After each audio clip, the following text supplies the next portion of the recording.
everyone. In this tips and tricks video, I am going to show you how you can transform certain type of data into the required format.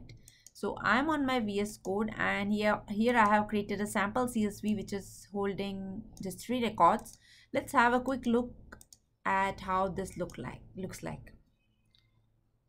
Okay, so here you can see that Amanda is having MSc in mathematics, but she's not having any diploma. Similarly for Nicole, she's not having any degree, but she's having a diploma. So according to this data, any student can have either degree or the diploma. So that's the reason you are seeing NaN for Amanda and NaN for Nicole or Rocky. So how can we transform this data and create a new column qualification which will hold the degree or diploma, whatever it is having? So in this way, we need not to carry 3 columns together for a given student, right?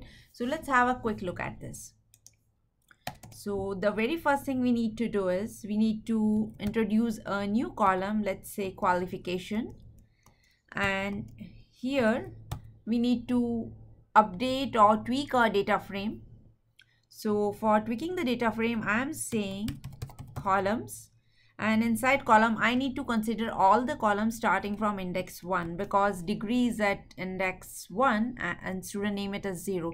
So I want to consider all the columns from 1 till end, and then I will say fill all those columns with space. So wherever null values are there, I want to replace those with space, and then simply say sum across axis equal 1.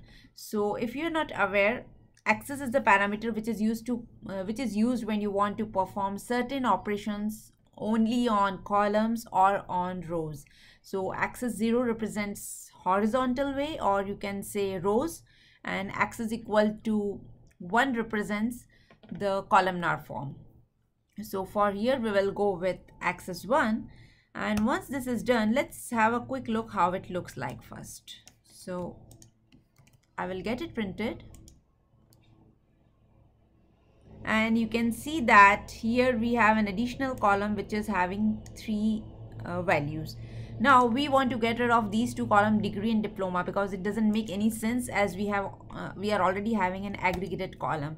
So to do that, we will simply go ahead and say drop those columns, and drop function will do that trick for us.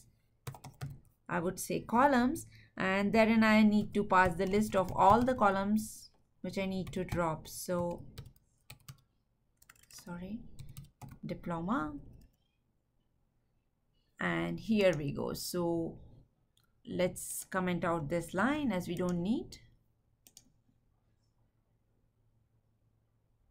and this time you can see that the output is transformed into the way we want.